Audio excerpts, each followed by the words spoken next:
Bonjour à toutes et à tous, vous écoutez Cinécast. Salut Thibaut. Salut Guillaume. Cinécast, c'est le podcast qui chaque semaine vous recommande des films à voir au cinéma, en streaming ou VOD. Pour nos amis français, il s'agit d'un film disponible en streaming sur Amazon Prime depuis le 27 novembre. Ouais. Et pour nos amis belges, ça sort le mercredi 4 décembre en salle. C'est le nouveau Liam Neeson movie. C'est une catégorie de films, ça existe. Réalisé par Hans-Peter Molland, écrit par Tony Gayton. Tu vas nous en dire un peu plus là-dessus très bientôt. Avec Liam Neeson, avec Ron Perlman, avec Frankie Shaw et j'en passe. De quoi ça parle ce nouveau Liam Neeson movie? Ça parle de Thug, qui est un homme de main de la mafia sur le déclin. C'est pas un super prénom. Sur le déclin, qui met tout en jeu pour reconquérir sa famille, dont il est séparé pour tenter une dernière fois de se racheter en démantelant les opérations d'une organisation criminelle rivale, je précise. Un petit redemption movie comme Liam sait le faire. Je propose qu'on regarde un extrait de la bande-annonce. I've been having these headaches. Have you sustained concussions over the course of your life? You could say that. Just tell me what I need to get better. There is no treatment. Do you have anyone? I thought I told you not to come. Just wanted to see you. This is your grandfather. Voilà, un petit extrait de la bande-annonce. On n'a pas vu grand-chose, mais on a compris déjà l'univers un peu poisseux de la mafia. De toute façon, t'as dit Liam Neeson movie, c'est bon. Oui, mais Liam Neeson, c'est plus John Wick. Hein. Ah ben non, il commence à faire son âge. Il a 70 ans passés, donc il y a un moment où il faut aussi s'adapter à son âge. Parler d'autre chose que faire des JUPEM. Oui. Bon, il y a encore un peu de ça, mais c'est plus tout à fait la même chose. Et en même temps, quand il s'épaule de personnes qui savent un peu y faire. Donc ici, le film est écrit par Tony Gayton, qui est le créateur notamment de la série Hell on Wheels, une série qui a quand même duré 4-5 saisons, je pense, avec Anson Mount, qui parlait de la conquête de l'Ouest, mais via la création du chemin de fer. C'était vraiment une super série. Et on a à la réalisation Hans-Peter Molland, qui est un réalisateur norvégien, que moi j'ai connu avec le film In Order of Disappearance, qui est sorti sous le titre Refroidi en France. C'était il y a 10 ans déjà. Et que Hans-Peter Molland avait remaké avec Liam Neeson, ça s'appelait Cold Pursuit. Ah ouais, le truc dans la neige, là, où il y a des cadavres partout. Une espèce de Fargo, voilà, Fargo nordique, sauf que là, c'était à nouveau adapté donc, aux États-Unis avec Liam Neeson, qui n'était pas une mauvaise adaptation, mais je veux dire, si tu as vu l'original, voilà. Et donc, voilà, à nouveau, ils font un film ensemble sur donc un scénario de Tony Gayton, donc il y a un petit peu de mieux par rapport aux Liam Neeson movies qu'on a eu l'habitude de voir. Tekken 3, par exemple. 5, 6, 7, 8 dernières années. Louis Leterrier. Oui, que Tekken 3, effectivement. Parmi tant d'autres, parce qu'il y en a plein, je les ai même pas vus. Là, il y a eu Blacklight, il y a eu je sais plus quoi. Il est quand même tombé quelques-uns. Il est tombé un peu dans le Gerard Butler Universe. C'est pire. Mais il y a eu une catastrophe. Il y en a eu un qui était bon, In the Land of je sais plus quoi, and Sinners, là, qu'il avait fait en Irlande. D'accord. Je pense que je devais en parler dans le podcast et je pense que j'ai oublié, que j'avais vu à Venise, qui était vraiment pas mal. Mais donc voilà, ici, parce que l'intro était longue. Hein.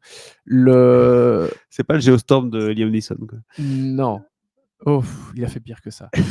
Ça reste pas génial, mais depuis 2-3 films, il commence un peu plus à faire son âge, et donc c'est un peu moins vas-y que je te fous des coups de poing dans tous les sens et que je vais jouer le bon samaritain partout. Il fait un peu son Clint Eastwood, quoi. Il fait un peu son Clint Eastwood quelque part, et ici à nouveau, parce qu'il y a eu un peu le cas dans le film Memory, qui était un remake du film belge de Zach Alzheimer, qui était réalisé par Martin Campbell, où il a des soucis de santé. Et souvent lié à la mémoire. Et donc, quand tu commences à oublier les noms des gens, les adresses, des montants éventuellement, des trucs comme ça, quand tu es censé bosser pour la mafia, ça peut être un peu problématique. Tu t'es tatoué sur le corps, comme Michael Scofield. On n'en est pas à ce point-là. Mais bon, voilà, il y a un petit peu de ça. Tu vois, il doit un peu tout écrire dans son petit carnet pour être sûr de ne pas oublier certaines choses. Il oublie le nom de ses enfants, il oublie que son fils est mort il y a quelques années. Ça commence à devenir un peu grave, quoi, tu vois. Memento. Mais donc, ça rend la situation un peu cocasse. Et vu surtout, sa position. Et surtout, il y a un élément dans ce film-ci qui n'est pas dans tous les films de Liam Neeson, c'est le côté familial, parce que Mais voilà, oui. il veut un peu se repentir, il veut retourner voir sa famille. Mais oui, il a abandonné sa famille. Pas bien, ça. Mais non, quand tu tues des gens en donc- longueur de journée, c'est compliqué d'avoir une Mais- famille quand même. Effectivement.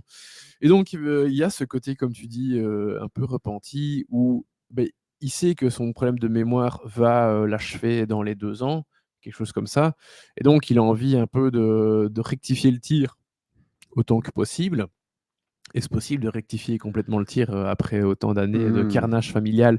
C'est rarement le cas, mais il va essayer d'être un petit peu là pour sa fille, de reprendre des nouvelles, d'avoir des nouvelles de ses petits-enfants, qui ne savent même pas qui il est, hein, évidemment. Donc voilà, il va essayer de nouer des liens familiaux qu'il n'a jamais créés avec certaines des personnes et qu'il a cassés avec d'autres. Donc c'est un peu plus intéressant d'avoir cet élément-là plutôt que toujours jouer le type solitaire qui va se prendre d'affection pour un gamin qu'il a croisé dans la rue ou une fille qui est qui est Sous victime de LSD. trafic d'êtres Oui. humains, enfin tu vois, des choses qu'il a déjà faites 14 fois.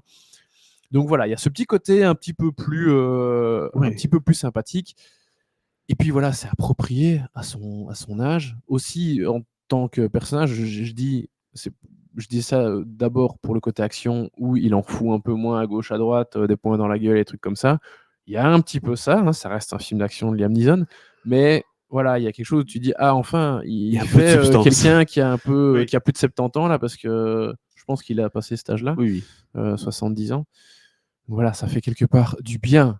Après, ça reste un film de Liam Neeson, movie, hein, Ah oui, Call Pursuit, oui, action c'est ça, oui. movie, donc c'est pas incroyable, ça casse pas 3 pattes à un canard comme j'ai écrit en grand sur la Oui, conduite. comme d'habitude. Mais Pour un Liam Neeson, c'est clair. bah oui, Ça a l'air un peu décevant quand même aussi. Enfin, d'un côté, il y a plus de fond, donc oui, mais si j'ai envie d'aller voir un Liam Neeson movie, j'ai envie d'aller voir un Liam Neeson movie. Donc d'un côté, le film est un peu le cul entre deux chaises, si je puis me permettre. écoute, j'ai pas eu ce ressenti, je me suis dit, vu qu'il y a ce côté, âge approprié, enfin contenu approprié à l'âge du comédien et du personnage, je me suis pas dit: il y a le cul entre 2 chaises», c'est peut-être possible de le voir comme ça, mais là, je me suis juste dit: «Ah bah tiens, ça Tu vois? fait du bien de voir Liam Neeson qui accepte enfin qu'il a plus de 70 ans et que ça n'avait plus de sens de le voir, même encore il y a 4 ans, castagner tout le monde comme si c'était John Wick, comme tu dis, quoi, tu vois?» Exactement. Tu dois en garder un petit peu pour le prochain Expendables, Liam. Oh bah là, il a clairement dit quand même qu'il voulait plus faire ce genre de film et j'espère qu'il va faire ce qu'il a dit. Jusqu'au prochain chèque. Voilà, et donc ça, c'est tout ton avis sur le film de Liam Neeson, Absolution. Quelle note tu donnes à ce film, du coup, Thibaut? Écoute, un max 2 étoiles, hein, parce qu'il faut pas exagérer non plus. Max 2 étoiles, vous l'avez compris. Est-ce que vous l'avez vu ce film sur Amazon Prime, amis français, disponible depuis le 27 décembre, ou alors les amis belges depuis le mercredi 4 décembre? N'hésitez pas à nous dire dans les commentaires ce que vous avez pensé de ce film et de la prestation de Liam Neeson. Est-ce qu'il est encore temps pour lui de continuer ou de raccrocher les crampons et de faire autre chose? Il est En temps de tout cas, raccrocher quand même. mais faire autre chose, voilà. Reste avec nous, mais un peu. On se dit à très bientôt pour une nouvelle critique. N'hésitez pas à vous abonner au podcast sur la plateforme de votre choix, que ce soit YouTube, Spotify, Apple Podcasts, Deezer et j'en passe. À très bientôt. Ciao, Ciao, ciao. ciao.